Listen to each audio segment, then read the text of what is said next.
Hello दीदी बहनी भैया, हरो नमस्ते।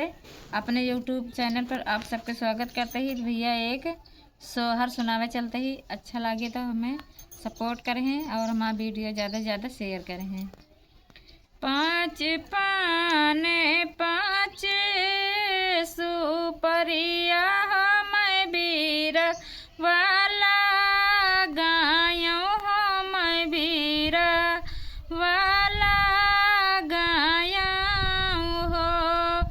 पाँच पाने पाँच सुपरिया मैं बीरा वाला गायों हो, मैं बीरा वाला गायों हो।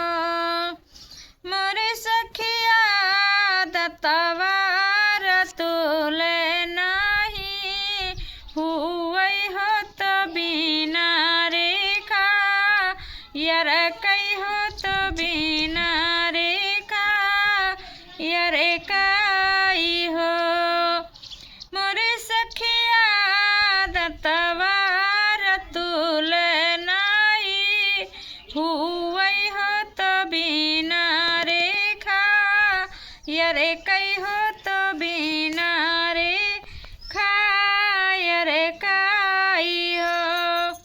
नैहर में भैया भाती जवा हो तो कुल परिवारवा हो तो कुल परिवारवा हो।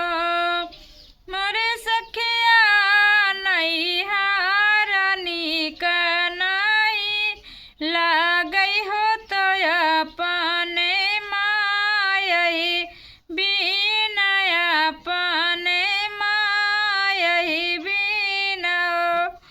मोरे सखिया नैहर निकनाई लागई हो तो बिना रे मायही बिना बिना रे मायही बिना हो। ससुर मन सासु ससुरवा हो तो कुल परिवारवा हो तो कुल परिवारवा हो। ससुर में सासु ससुरवा हो तो कुल परिवारवा हो तो कुल परिवारवा हो।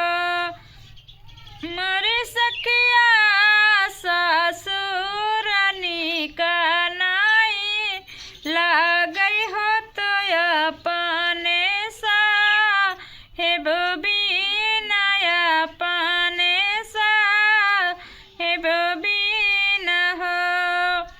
मोरे सखिया ससुर निकनाई लागई हो तो अपने साहेब बिना अपने साहेब बिना हो। पाँच गजिया कई लहंगा हो, पाँचई गज कई चुंदरी हो, पाँचही गज कई चुंदरी हो। पाँच गजिया कई लहंगा हो, पाँचई गज कई चुंदरी हो, पाँचही गज कई चुंदरी हो। मोरे सखी